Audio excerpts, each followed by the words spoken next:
Hello, guys. Are you comfortable with French, right? Yeah, yeah. Okay. Ok. Bonjour à tous. Nous venons du Conseil de sécurité. Nous venons de terminer la réunion publique du Conseil de sécurité. Et pour le moment, Son Excellence Madame Therese Kayikwamba Wagner, ministre d'État, ministre des Affaires étrangères, coopération internationale et francophonie de la République démocratique du Congo, est prête à faire une présentation à la presse, à l'issue de laquelle nous allons ouvrir la parole pour ceux qui désireraient prendre la parole pour poser des questions. Alors, je vais inviter Madame la ministre. Excellence. Merci, ambassadeur. Je peux ? Mesdames et messieurs de la presse, la République démocratique du Congo traverse l'une des périodes les plus sombres de son histoire récente, marquée par une crise sécuritaire d'une gravité alarmante à l'est de notre pays. Depuis des années, les populations congolaises subissent les effets dévastateurs d'une agression planifiée et systématique menée par les forces de défense du Rwanda, RDF, et leur supplétif M23. En violation flagrante des principes du droit international et des engagements pris dans le cadre du processus de paix. Depuis le 6 janvier 2025, ces forces illégales ont intensifié leurs attaques, s'emparant de localités stratégiques telles que Katale, Louchébéré, Massissi Centre, provoquant le déplacement de millions de civils, détruisant des infrastructures vitales et commettant des violations massives de droits de l'homme. Ces actes ne sont pas seulement des attaques contre le peuple congolais, mais aussi contre les principes fondamentaux qui régissent la coexistence pacifique entre les nations. Face à cette situation tragique, la République démocratique du Congo rappelle la responsabilité historique du Conseil de sécurité des Nations unies, garant de la paix et de la sécurité internationale.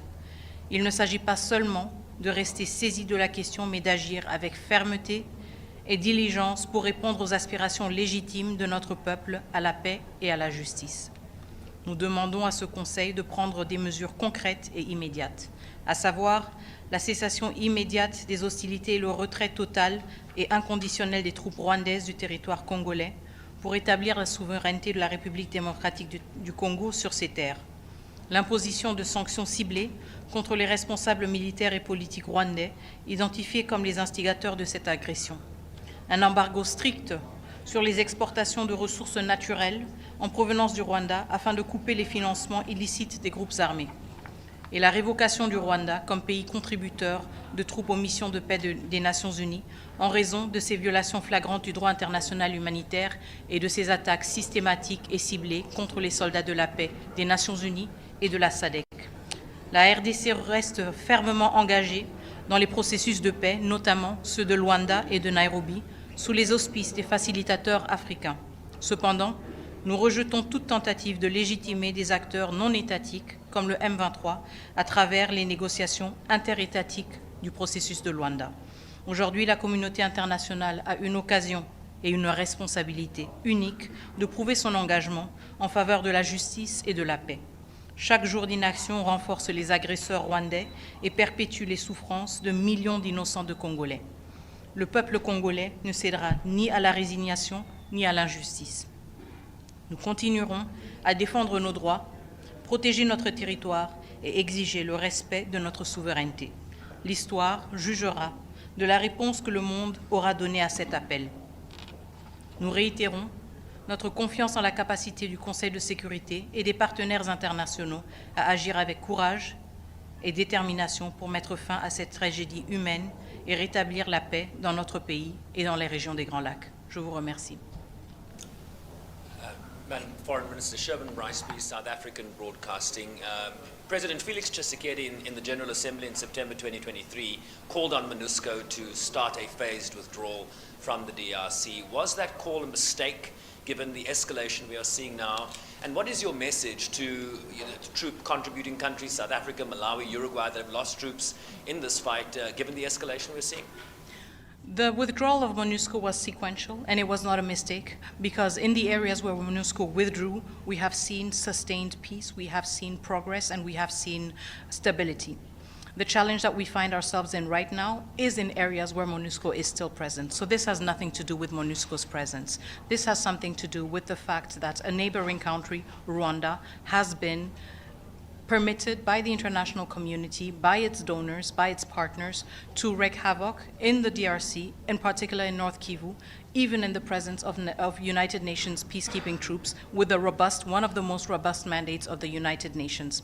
What I say to troop contributing countries, and this is very important because Rwanda itself is one of the UN's largest troop contributing countries, is that this crisis is not a DRC specific crisis.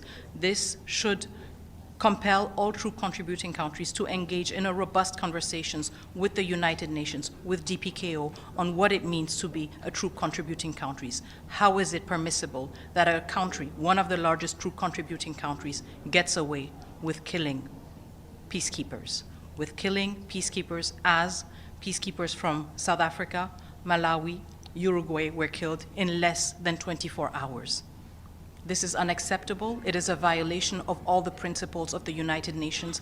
And I think that every self-respecting truth-contributing country, such as South Africa, has also a responsibility, but also a right to have an answer from the UN as to what standards it applies when it engages in partnerships and how it holds partners accountable to respect international law. Thank you. Madam Foreign Minister, my name is Gabriel Elizondo from Al Jazeera English News Channel.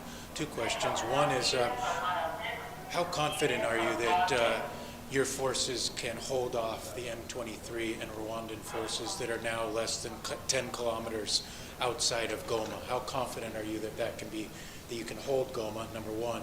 And number two is, you called for targeted sanctions against Rwandan officials. Are you disappointed that that has not happened up until now, and that here we are at this stage still calling for that?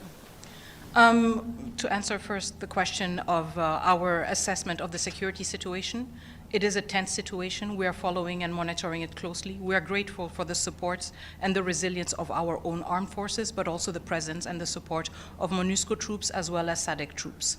I will not delve into speculations.